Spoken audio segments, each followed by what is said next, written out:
تو ایک امینڈمنٹ ہوئی ہے ڈیوائن کانسٹیٹیوشن میں، اور وہ امینڈمنٹ ہے کیا کہ اس سے پہلے تو شریعت کی تابع داری اس وقت تک ضروری تھی جب تک رب کا دیدار نہ ہو جائے، اور اب امینڈمنٹ کے بعد کیا ہوا ہے؟ البتہ سست اور گنہگار لوگوں کے لیے بھی اللہ نے کچھ نعم البدل بنا دیا ہے۔ اب ایک سبسٹیٹیوٹ، ایک سسٹم آ گیا ہے جو ریپلیس کر رہا ہے پچھلے سسٹم کو۔ وہ کیا ہے؟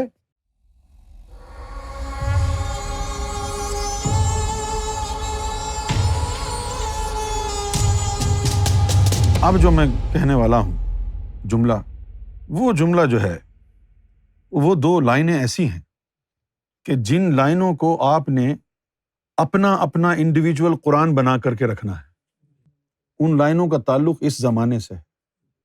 سرکار نے فرمایا کہ شریعت کی اتباع اس وقت تک ضروری ہے جب تک اللہ کا دیدار نہ ہو جائے۔ یہ قاعدہ ہے، یہ قانون ہے۔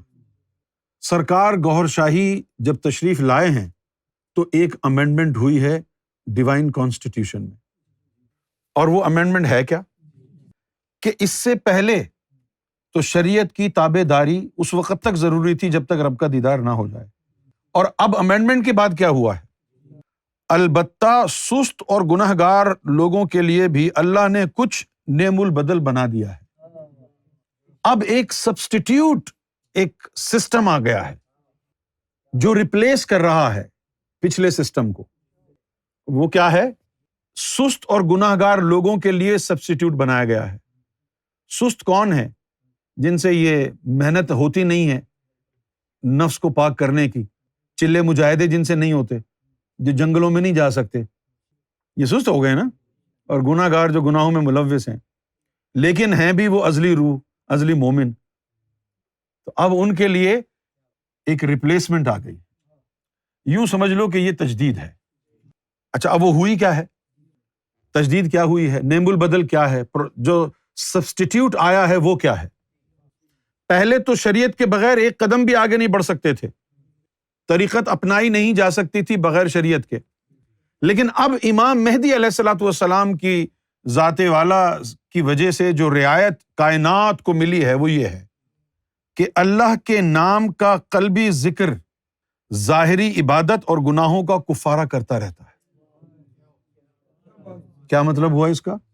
کہ اگر دل میں اللہ کا نام اتر گیا، ذکر قلب چل گیا، لیکن کوئی ظاہری عبادت نہیں کی، وہ دل کا ذکر اس ظاہری عبادت کا کفارہ کرتے رہے گا۔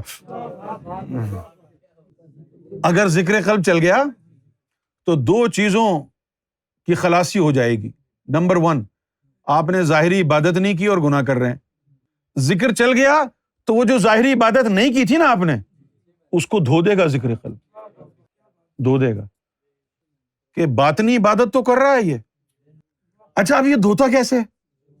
میں نے سرکار سے پوچھا یہ دھوتا کیسے؟ تو سرکار نے فرمایا کہ فرض کیا کہ ہمارا کوئی ذاکر سنیما ہال میں بیٹھ کے فلم دیکھ رہا ہے۔ اب یہ جو کرامن کاتبین ہیں یہ اس کا گناہ لکھنا چاہتے ہیں کہ یہ فلم دیکھ رہا ہے، تو قلب کے ساتھ جو موکل مرشد لگاتا ہے وہ موکل اس کرامن کاتبین کو کہتا ہے کیا لکھ رہے ہو؟ وہ کہتا ہے جی گناہ لکھ رہا ہوں میں۔ وہ موکل کہتے ہیں کون سا گناہ لکھ رہے ہو؟ اتنی دیر میں وہ جو ذکر قلب کا نور ہے اس گناہ کو دھو دیتا ہے، اور کرامن کاتبین کو کہتا ہے کدھر ہے گناہ؟ وہ تو گناہ جل چکا ہوتا ہے، وہ گناہ تو جل گیا نا۔ اس طرح جو ہے تو گناہوں سے پاک ہو جائے گا۔ تو اللہ کے نام کا قلبی ذکر بھی ظاہری عبادت اور گناہوں کا کفارہ کرتا رہتا ہے۔ اور اگر کوئی اس بات کو، اس تحریر کو نہ مانے تو اس کو قرآن مجید کی آیت بتا دو، فَإِذَا قَضَيْتُمُ الصَّلَاةَ فَاذْكُرُوا اللَّهَ قِيَامًا وَقُعُودًا وَعَلَىٰ جُنُوبِكُمْ، کہ اور جب تمہاری نمازیں قضا ہو جائیں تو پھر تم ایسا ذکر سیکھ لینا اٹھتے بیٹھتے کروٹوں کے بل بھی، اور پھر جب اس ذکر کے ذریعے تمہیں اطمینان قلب حاصل ہو جائے تو پھر نماز پڑھ لینا۔ وہی بات ہو گئی نا۔ فَإِذَا قَضَيْتُمُ الصَّلَاةَ، کہ جب تمہاری نمازیں قضا ہو جائیں تو کیا کرنا؟ اب لوگ مولوی کہتے ہیں کہ یہ نماز کے قضا ہو جانے کا جو مسئلہ ہے وہ بیان کیا ہے اللہ نے کہ قضا ہو جائے تو کیا کریں، لیکن وہ تو بات ہی نہیں ہے۔ اس کا مسئلہ شریعت کیا کہتی ہے؟ کوئی نماز قضا ہو جائے تو بعد میں پڑھ لو، لیکن یہاں یہ تو نہیں لکھا۔ یہاں تو لکھا ہے کہ جب تمہاری نمازیں قضا ہو جائیں تو ایسا ذکر سیکھ لو اٹھتے بیٹھتے کروٹوں کے بل والا، وہ یہ 2 منٹ کے اندر تھوڑی ادا ہوگا۔ مرشد کامل ملے گا تو ذکر قلب حاصل ہوگا نا۔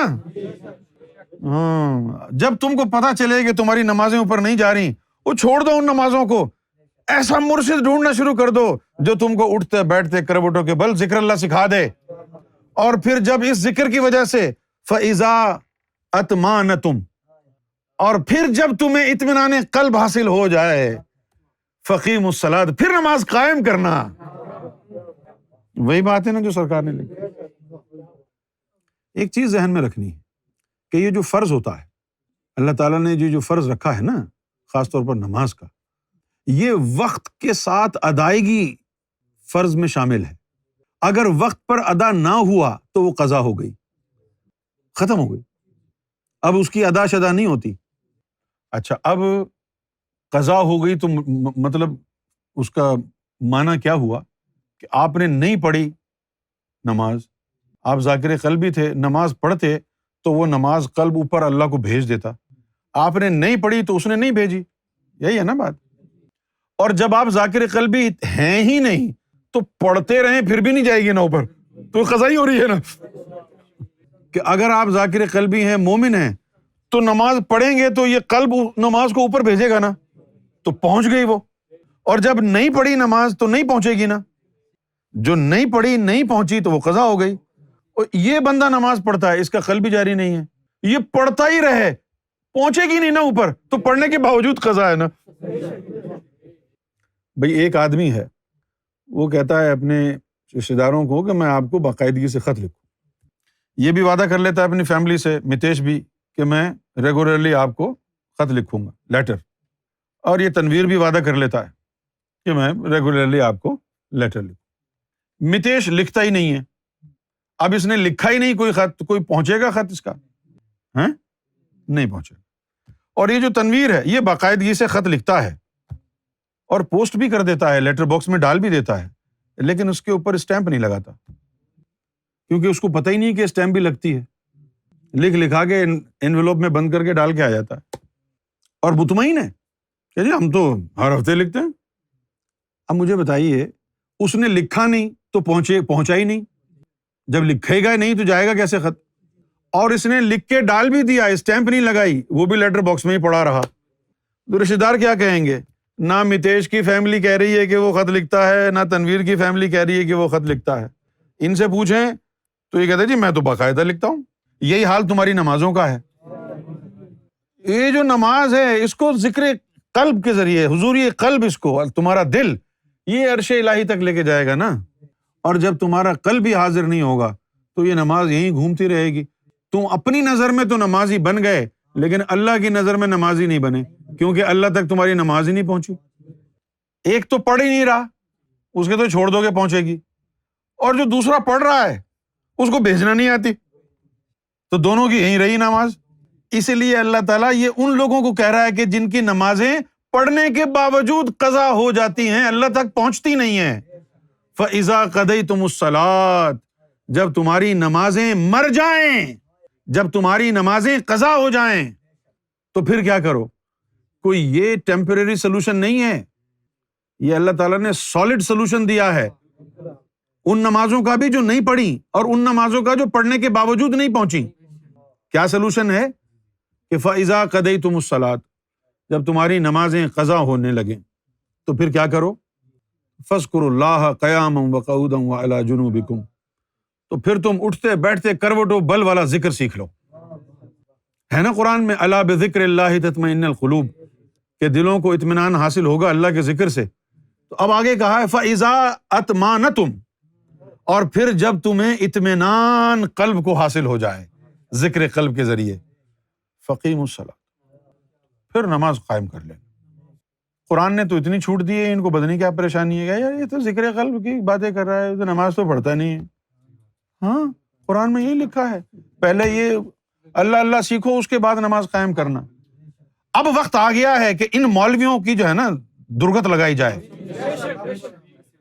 اب اگر کوئی بات کہتا ہے نا تو بولے یہ ہم تو قرآن مجید کی بات سن رہے ہیں، قرآن نے کہا ہے کہ جب تمہاری نمازیں اوپر نہ پہنچے نا تو تم ذکر قلب سیکھ لو، اٹھتے بیٹھتے کروٹوں کے بل ہونے والا ذکر، جب اس سے تمہارا قلب منور ہو جائے اور حالت اطمینان میں آ جائے فقیموا الصلاۃ، تو پھر اس کے بعد نماز قائم کر لینا، ہم وہ کر رہے ہیں، تم اپنا منہ چپ رکھو۔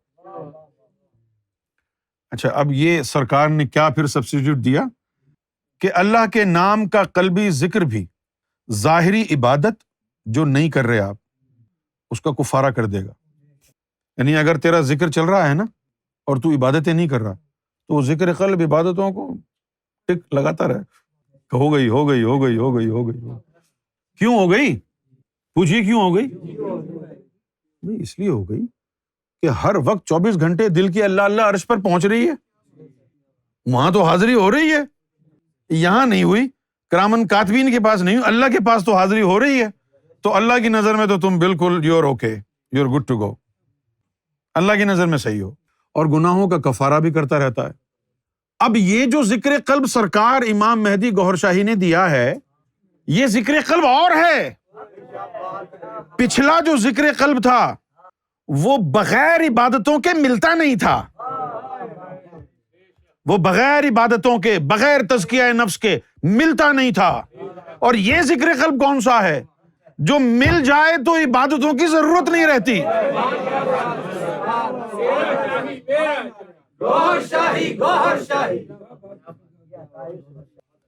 واجد بھائی کلین شیو اپنے کام دھندے میں لگے ہوئے ہیں، ہم نے کہا ہی نہیں ان کو کبھی کہ نماز پڑھو، جب پڑھ لیں گے تو تھوڑا سا اور زیادہ نور آ جائے گا، اور اگر نہیں پڑھیں گے تو وہ ذکر قلب اس کو دھوتا رہے گا، ٹک لگاتا رہے گا، پڑھ لی ہے پڑھ لی ہے پڑھ لی ہے۔ اب اگر ہم کہیں نہیں میں تم نماز پڑھنا ورنہ نہیں آنا یہاں پہ، تو یہ اللہ کا بندہ یہاں سے بھی جائے گا۔ اب نہیں کہہ رہے تو کم سے کم ذکر میں تو لگا ہوا ہے نا، فائدہ کیا ہوگا اسی میں لگے رہنے سے؟ ظاہری عبادت کی ٹک لگتی رہے گی، گناہ کا کفارہ ہوتا رہے گا، اور آگے کیا لکھا ہے، اور کبھی نہ کبھی اسے اللہ کا محب اور روشن ضمیر یہ ذکر قلب بنا دے گا۔ یہ ذکر قلب تجھے اللہ کا محب اور روشن ضمیر بنا دے گا، ولی اللہ بنا دے گا۔ یہ ایسی عطا ہے سرکار گوہر شاہی کا عطا کردہ ذکر قلب، ایسی عطا ہے۔ اچھا دیکھیں سرکار کی کرم نوازی کہ سرکار نے اسی آیت کا نیچے حوالہ بھی دیا ہے کہ جب تمہاری نمازیں قضا ہو جائیں تو اللہ کا ذکر کر لینا، اٹھتے بیٹھتے حتیٰ کہ کروٹوں کے بل بھی۔ پھر اس کے بعد ولیوں کا قرب، نسبت، ولیوں کا قرب، نسبت، نظر اور دعا۔ قرب، نسبت، نظر، دعا گناہ گاروں کا نصیبہ چمکا دیتی اور دوزخ سے بچا لیتی۔ یعنی اب اگر تو کسی ولی کی قرب میں ہے، اس کی صحبت میں ہے، روز وقت گزارتا ہے اور کچھ بھی نہیں کرتا تو خلاصی کر دے گا، یہ نسبت حاصل ہو گئی، وہ ترقی کا باعث بنے گی۔ اس کی نظروں میں رہا، وہ بھی ترقی کا باعث ہوگی۔ یا اس نے دعا کر دی کہ جا یار سرکار تجھ پر کرم کریں تو کبھی گمراہ نہ ہو، کافی، سرکار تجھ پر کرم کریں تو کبھی گمراہ نہ ہو، یہ میرے دل کی صدا ہے۔ جیسا کہ حضور پاک نے امت کے گناہ گاروں کی بخشش کے لیے حضرت اویس کرنی سے بھی دعا کے لیے کہا۔ سخاوت، ریاضت اور شہادت سے بھی گناہوں کا کفارہ اور بخشش بھی ہو سکتی ہے۔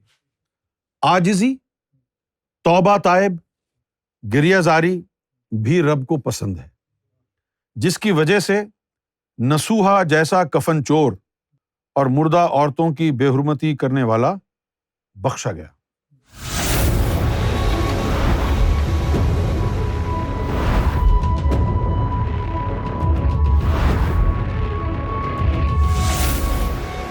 TV, the place to connect with God.